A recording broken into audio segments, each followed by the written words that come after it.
Exercise 5.1 के अंदर आपका क्वेश्चन नंबर एक तो कौन सा है 11, टू क्वेश्चन नंबर 14 इनका डिस्कस करेंगे आज अपन। क्वेश्चन नंबर 11 से क्वेश्चन नंबर 14, जिसमें आपका क्वेश्चन नंबर 11 क्या है, क्वेश्चन नंबर 11 क्या है वो चेक करेंगे पहले।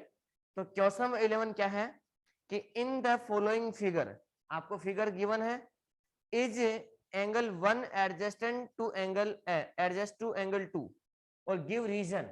इसका मतलब क्या हुआ कि ये आपका फिगर बना हुआ है, डायग्राम बना हुआ है, इस डायग्राम के अंदर ये एंगल आपका 1 है और ये एंगल आपका 2 है। तो आपके क्वेश्चन में ये है कि एंगल 1 एंगल 2 ये कौन से एंगल है, एडजस्टेंट एंगल है या नहीं, ये एडजस्टेंट एंगल है या नहीं। तो एंगल 1 और एंगल 2 ये आपके एडजस्टेंट एंगल नहीं है, ये क्या आपके एडजस्टेंट एंगल नहीं है। और ये एडजस्टेंट एंगल क्यों नहीं है, क्योंकि एडजस्टेंट एंगल क्या होगा कि ये आपकी एक लाइन है, लाइन भी कॉमन है और ये आपकी एक लाइन है और ये कॉमन वर्टेक्स हो गया, ये लो ये कॉमन वर्टेक्स हो गया और ये लाइन है, तो कॉमन लाइन भी हो गई और कॉमन वर्टेक्स भी हो गया। तो ये एंगल और ये एंगल आपका एडजस्टेंट एंगल होगा। इसमें कॉमन साइड तो है लेकिन इन दोनों कॉमन वर्टेक्स नहीं है। देखो ये आपका वर्टेक्स है, एक वर्टेक्स ये हो गया, ये आपकी लाइन सेगमेंट है, ठीक है, इसका ये एंड पॉइंट है, इसका ये एंड पॉइंट है। इस टाइप के बने एंगल कौन से एंगल है आपके, ये दोनों एंगल कौन से हैं, एडजस्टेंट एंगल हो सकते हैं। लेकिन यहाँ पर क्या हुआ है कि इस एंगल की डायरेक्शन है वो क्या कर दिया, उसने अपोजिट कर दी है। तो इसका मतलब ये एंगल और ये एंगल क्या है आपका एडजस्टेंट एंगल नहीं है, ठीक है ना। तो ये एडजस्टेंट एंगल क्यों नहीं है, क्योंकि यहाँ पे कोई कॉमन वर्टेक्स नहीं है। तो इसका रीजन क्या होगा, नो कॉमन वर्टेक्स। यहाँ पर क्या होगी, नो कॉमन वर्टेक्स, इनका कोई कॉमन वर्टेक्स नहीं है। और ये angle 1 angle 2 not adjacent angle, ये क्या है आपका कोई एडजस्टेंट एंगल नहीं है, बिकॉज नो कॉमन वर्टेक्स, उसका कोई कॉमन वर्टेक्स नहीं है, ठीक है ना। अब है क्वेश्चन नंबर 12 है, और क्वेश्चन नंबर 12 इंपोर्टेंट क्वेश्चन है, इसी के बेस पे अपनी 5.2 एक्सरसाइज भी है।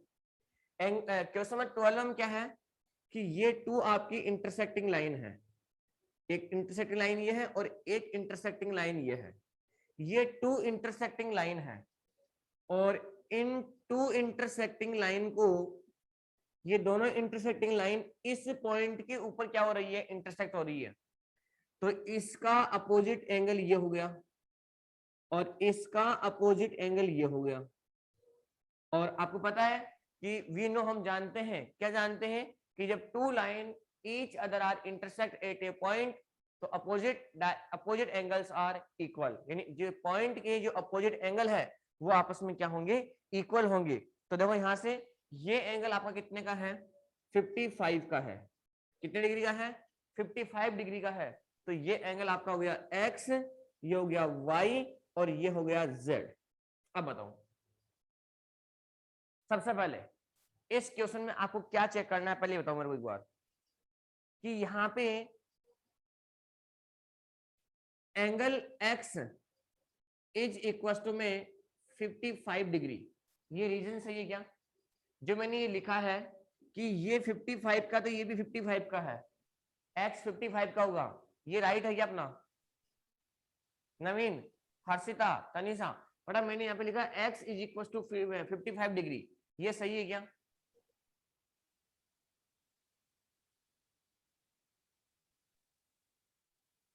हितेश बेटा आपकी आवाज मेरे पास में नहीं आ रही है,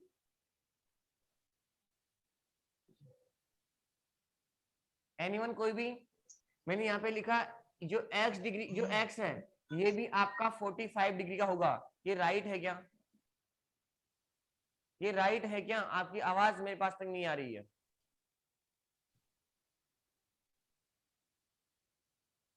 x is equal to 55 degree का सही है। क्यों है? क्योंकि ये क्या है आपका vertically opposite angles are equal. इसका रीजन यही होगा कि vertically opposite angles are equal. ठीक है ना? अब सुनो, क्या आपने एंगल x की वैल्यू फाइंड आउट कर ली? अब मेरे को किसकी करनी है? y की। अब मैं यहाँ पे एक लाइन लिखूंगा यहाँ पे कि angle y plus 55 degree is equal to में 180 डिग्री। ये आपकी एक लाइन है। ये क्या है? आपकी एक लाइन है। देखो ये आपकी एक लाइन है, ठीक है?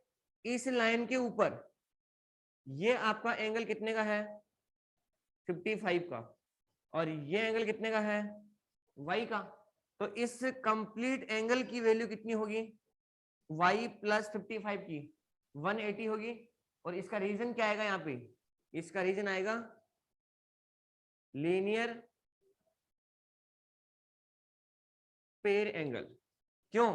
और लीनियर पेयर क्यों है? क्योंकि देखो आपकी ये एक लाइन है और इस लाइन के ऊपर ही बना हुआ है, ठीक है ना? ये आपकी लाइन है और इस लाइन के ऊपर ही ये दोनों एंगल बने हुए हैं। अब यहां से इसका रीजन लिख दिया मैंने, लीनियर पेयर एंगल। अब क्या होगा इससे आगे? मेरे को y की वैल्यू फाइंड आउट करनी है, तो y इज इक्वल टू में 180 डिग्री माइनस का 55 डिग्री। 180 में से अगर अपन 55 सब्ट्रैक्ट करेंगे तो यहाँ पे हो गया आपका 125 डिग्री। तो जो एंगल y है वो कितने का होगा आपका? 125 डिग्री का होगा। जो एंगल y है वो कितने का होगा आपका? 125 डिग्री का है। अब ये एंगल आपका 125 डिग्री का है, तो ये एंगल भी कितने का होगा?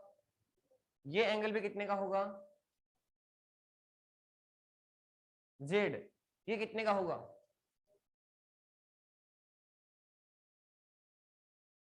एनीवन, कोई भी बता सकता है।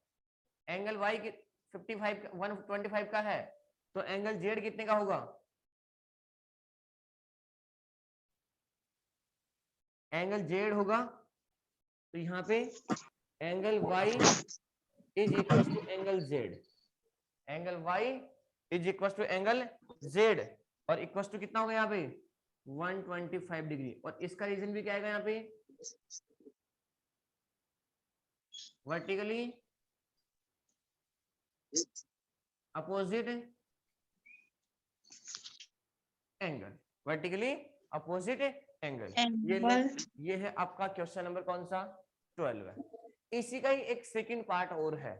क्वेश्चन नंबर 12 है, इसका ही एक सेकंड पार्ट और है। देखो वो सेकंड पार्ट में क्या है कि उसके अंदर भी क्या है कि एक लाइन तो आपकी ये इंटरसेक्ट लाइन, एक लाइन ये तो है और एक लाइन आपकी ये है। ये दोनों लाइन आपस में क्या कर रही है? इंटरसेक्ट कर रही है 8A पॉइंट के ऊपर। कौन से पॉइंट के ऊपर? 8A पॉइंट के ऊपर। अब सुनना एक बार, ये एंगल कितने का है? x का। और ये कंप्लीट एंगल कितने का है? y का है। इसका मतलब ये दोनों क्या है आपके? वर्टिकली अपोजिट एंगल हो गए। इसका मतलब दोनों एंगल आपस में इक्वल होंगे, लेकिन होंगे कितने की? अब ये चेक करना है। ये एंगल कितने का है? ये एंगल कितने का है? 40 डिग्री का। ये कितने का है? 40 डिग्री का एंगल है। अब ये 40 डिग्री का है, ये 40 डिग्री का है, तो ये कंप्लीट एंगल भी कितने का होगा? 40 डिग्री का होगा। कितने का होगा? 40 डिग्री का होगा। तो सबसे पहले क्या करेंगे, उसमें क्या कर रखा है? इस एंगल को 2 पार्ट में डिवाइड कर रखा है। कितने पार्ट में? 2 पार्ट में। इस टाइप से एक लाइन ड्रॉ की गई है, ये लो, ठीक है? तो इसमें ये ऊपर वाला जो एंगल है ये 25 डिग्री का है और ये वाला जो एंगल है, ये वाला एंगल, ये है आपका z। तो मेरे को x y z की वैल्यू फाइंड आउट करनी है। कौन करेगा? सबसे पहले मैं जो नोट कर रहा हूं, जो देखना एक बार, यहां पे ये x है। पहला पॉइंट क्या होगा? Angle x plus 40 degree is equal to में 180 डिग्री। मैंने ये लिखा है यहाँ पे, ये x और प्लस 40 डिग्री, यानी मैंने इस कंप्लीट एंगल को लिख दिया यहाँ पे दोनों का प्लस करके। और ये आपकी लाइन है, बिल्कुल देखो एक बार, ये लाइन है क्या, और इस लाइन के ऊपर ये एंगल आपका बना हुआ है, इस लाइन के ऊपर ये एंगल आपका बना हुआ है। तो इस एंगल में ये एंगल x का है और ये एंगल कितने का है, 40 का है, और दोनों का टोटल कितना होगा यहाँ पे 180, और दोनों का टोटल 180 क्यों होगा, क्योंकि लाइन के ऊपर बना हुआ है। तो इसका रीजन क्या आएगा यहाँ पे, linear pair angle, linear pair angle. अब मैं यहाँ से x की वैल्यू निकालूंगा, तो यहाँ पे angle x is equal to में 180 डिग्री माइनस का 40 डिग्री, तो यहाँ पे angle x is equal to में 140 डिग्री। ये एंगल कितने का है, 140 डिग्री का, तो ये एंगल भी कितने का होगा, 40 डिग्री का होगा, 140 डिग्री का। तो यहाँ पे angle x is equal to angle y is equal to में 140 डिग्री, और इसका रीजन क्या आएगा यहाँ पे, वर्टिकली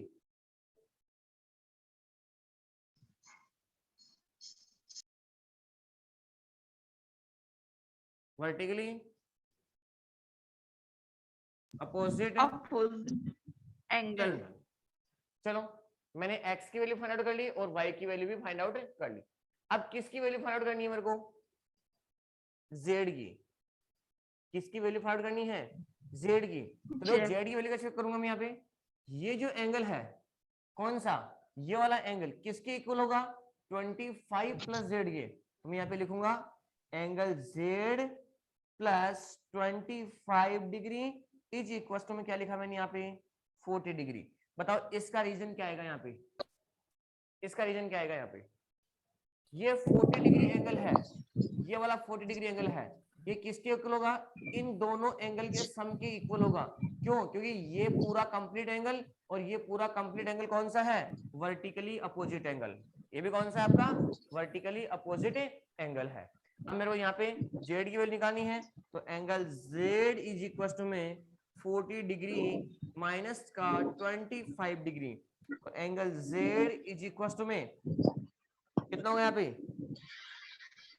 15 डिग्री। ये लो, तो एंगल जो जेड है, जो एंगल आपका जेड है वो कितने का होगा आपका,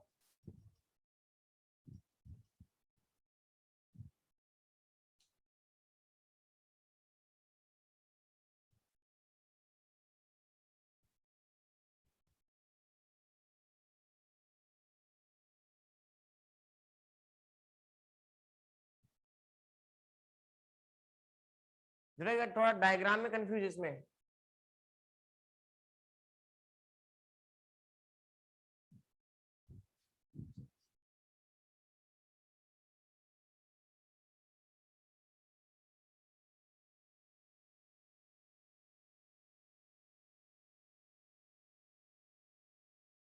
ठीक है ना, ये इसका कंप्लीट आंसर हो गया इस क्वेश्चन का।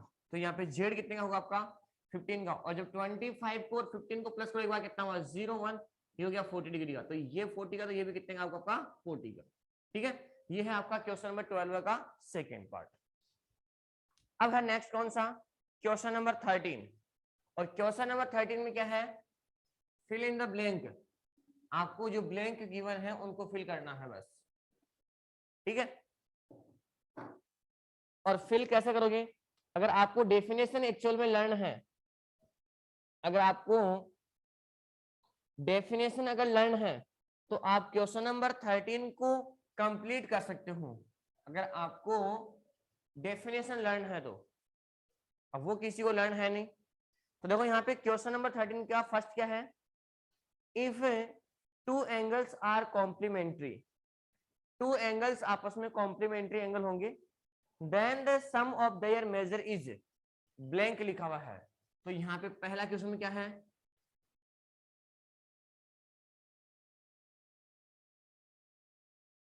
कॉम्प्लीमेंट्री एंगल, और कॉम्प्लीमेंट्री एंगल क्या होगा तनीषा, बड़ा कॉम्प्लीमेंट्री एंगल क्या होगा,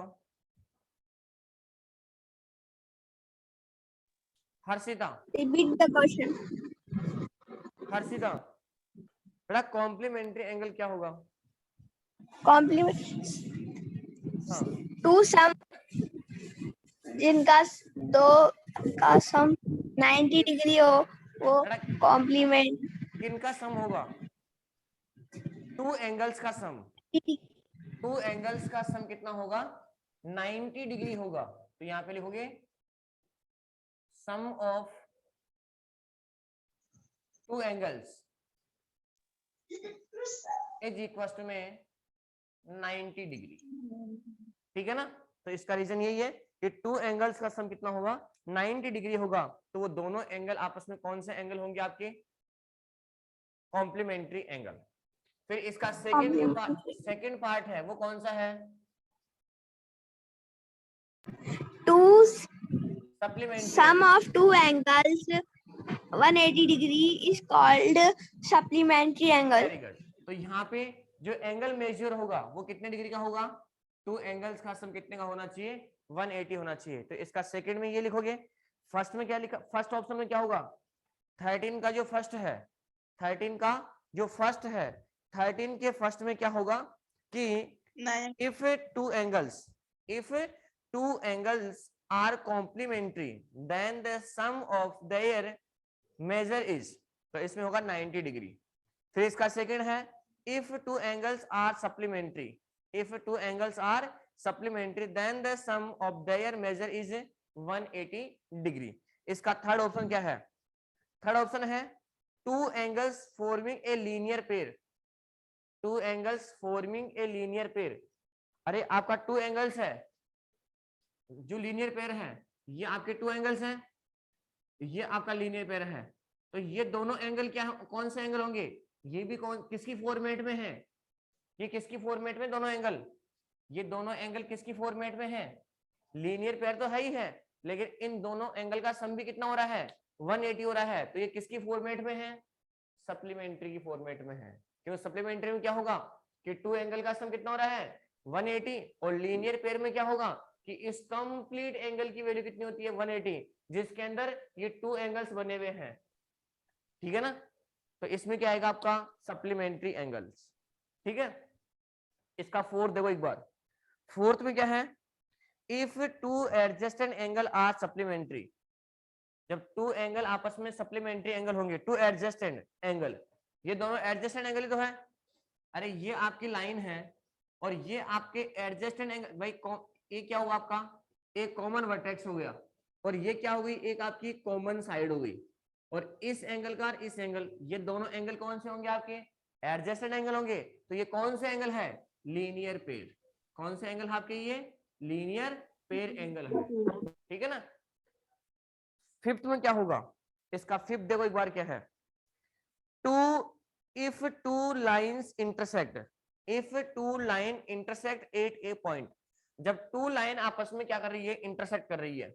ये लाइन है और ये लाइन है, ये दोनों लाइन आपस में क्या कर रही है? इस पॉइंट के ऊपर इंटरसेक्ट कर रही है। ठीक है? अब इस पॉइंट पे इंटरसेक्ट कर रही है तो आपसे ये पूछ रहा है कि one pair of vertically opposite angle, one pair of vertically opposite angles are acute angle, sorry, vertical opposite angles are always. Vertically opposite angle आपस में क्या होते हैं? जब टू लाइन आपस में इंटरसेक्ट कर रही है तो इसके जो अपोजिट वर्टिकल एंगल्स है वो आपस में क्या होंगे? Always are equal. अरे एंगल्स आपस में क्या होंगे? इक्वल होंगे। क्वेश्चन नंबर 13 का 6, 13 का 6 क्या है? 13 के 6 में क्या है कि if two intersect line, if two line intersect at a point, at a point and one pair of vertically opposite angles are acute, then other pair of vertically opposite angle क्या होगा? तो सीधी सी बात ये है कि ये आपका टू लाइंस है, ये दोनों लाइन आपस में इंटरसेक्ट कर रही है। अब इनमें से ये एंगल, वन एंगल क्या है? एक्यूट एंगल है। तो ये अनदर एंगल क्या होगा? सिंपल सी बात है, इन दोनों का सम तो क्या होगा? 180 होगा। अब दूसरी चीज ये है कि अगर ये एंगल एक्यूट एंगल है तो ये एंगल क्या होगा, ऑब्ट्यूज होगा, राइट। कि एक एंगल एक्यूट है तो अनदर एंगल क्या होगा आपका, ऑब्ट्यूज एंगल होगा। ये है आपका क्वेश्चन नंबर 13। अब क्वेश्चन नंबर जो 14 है इसमें आपको डायग्राम गिवन है, और डायग्राम जो गिवन है उसको देख करके आपको क्या लिखना है, पेयर लिखना है कि वर्टिकली अपोजिट एंगल का पेयर कौन सा है, सप्लीमेंट्री एंगल कौन कौन से हैं, और लीनियर पेयर एंगल कौन कौन से हैं। इस टाइप से आपको क्वेश्चन का आंसर देना है, ठीक है।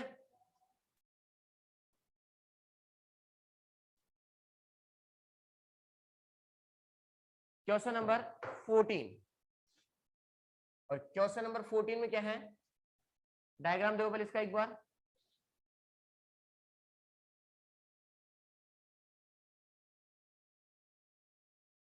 ये डायग्राम है आपका, ठीक है, और इसके अंदर ये बिल्कुल एक लाइन पैरेलल, बिल्कुल परपेंडिकुलर इसके ऊपर, इस पॉइंट के ऊपर ऐसा डायग्राम बना हुआ है।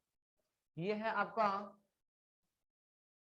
ए बी सी डी और ये ई, ठीक है ना। या फिर ये क्या है आपका सी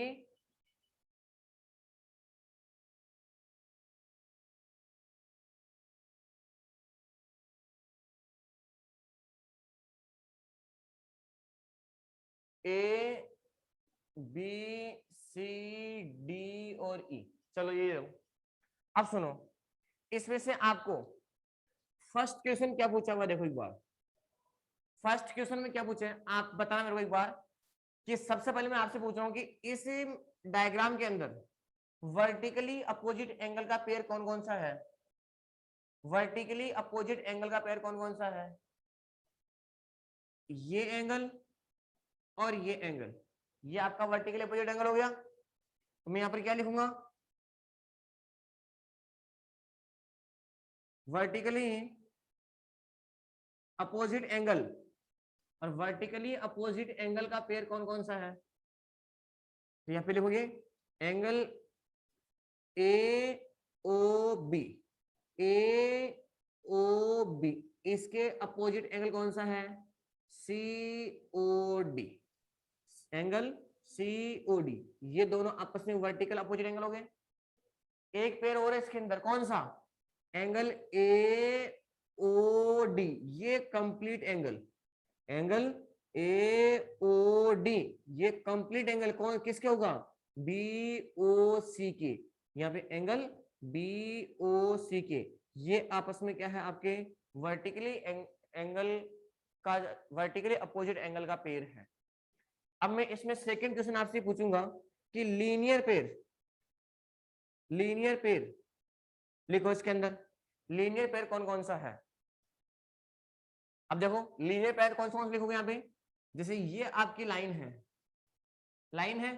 अब इस लाइन में एक एंगल तो ये हो गया और एक कंप्लीट एंगल हो गया, तो यहाँ पे मैं क्या लिखूंगा, angle A O B, angle A O B, और फिर एक कौन सा जाएगा, ए ओ डी, कौन सा, एंगल ए ओ डी। ये दोनों एंगल कौन से हैं आपके, लीनियर पेयर। कैसे, देखो ये लाइन है और इस पे ये एंगल बना हुआ है, ठीक है। दूसरा कौन सा जाएगा, अगर अपन लिखना चाहें तो ये हो जाएगा एंगल बी ओ सी, ये एंगल, एंगल डी ओ सी, ये दोनों एंगल। तो ये दोनों एंगल भी कौन से हैं आपके, लीनियर पेयर के, भी एक ही लाइन पे बने हुए हैं। तो मैं यहाँ पे लिखूंगा एंगल बी ओ सी और ये एंगल सी ओ डी, ये दोनों एंगल, इन दोनों का, ये भी लाइन दो, ये लाइन है, ये एंगल बना हुआ है, तो ये कंप्लीट एंगल कौन सा आपका, लीनियर पेयर। तो आपको डायग्राम को देख करके आपको ये बताना है कि इसमें से लीनियर पेयर कौन कौन सा है, वर्टिकली अपोजिट एंगल कौन कौन सा है। अगर मैं आपसे एडजस्टेंट एंगल की बात करूं इसके अंदर नंबर 3 पे, यहां पे अगर मैं आपसे एडजस्टेंट एंगल की बात करूं,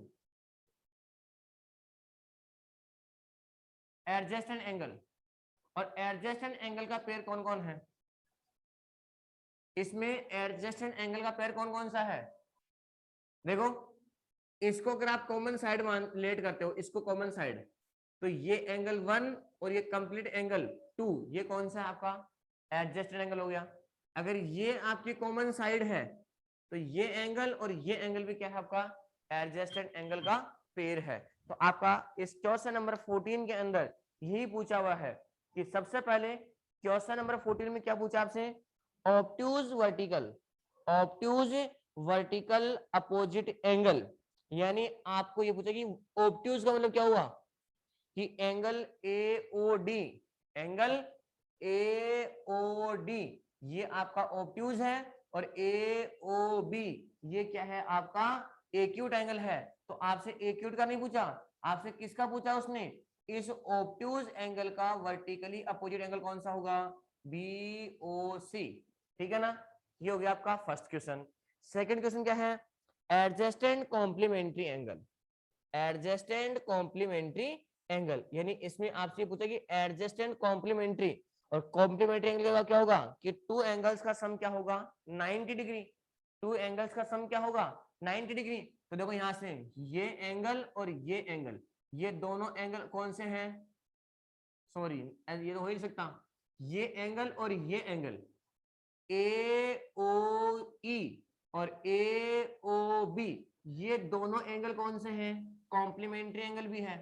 कौन सा एंगल है ये, कॉम्प्लीमेंट्री एंगल, और एडजेसेंट एंगल भी है ये। ठीक है ना, तो यहाँ पे एंगल ये और ये एंगल, दोनों एंगल कौन से एंगल है आपके, कॉम्प्लीमेंट्री एंगल है, एडजेसेंट कॉम्प्लीमेंट्री। ठीक है ना, इसका थर्ड कौन सा है, equal supplementary angle. Equal supplementary angle कौन कौन से हैं, इक्वल सप्लीमेंट्री, इसका मतलब दोनों एंगल इक्वल होंगे, तो BOE, देखो एक बार BOE ये भी 90 का है, और COE ये भी कितने का है 90 का है। तो यहाँ पे एक एंगल कौन सा BOE और एक कौन सा COE, ये दोनों एंगल कौन से हैं आपके, लीनियर पेयर है और सप्लीमेंट्री एंगल भी है और इक्वल भी है। देखो ये कंप्लीट एंगल 90 का, ये कंप्लीट एंगल 90 का। ठीक है, इसका कौन सा अनइक्वल सप्लीमेंट्री एंगल, श्योर है, अनइक्वल सप्लीमेंट्री एंगल कोई सा लिख दो यहाँ पे, अनइक्वल सप्लीमेंट्री एंगल में तो ये लो AOE ये, और इसके सप्लीमेंट्री में ये रहेगा AEOD, और ये कौन सा BOE, ये अनइक्वल सप्लीमेंट्री एंगल हो गया। तो आपको डायग्राम को देख करके क्या करना है, जो एंगल्स है वो पूछे उसका नाम नोट करना है। ये है अपनी एक्सरसाइज कौन सी 5.1 कंप्लीट। ठीक है, एक्सरसाइज 5.1 कंप्लीट हो गई अपनी। अब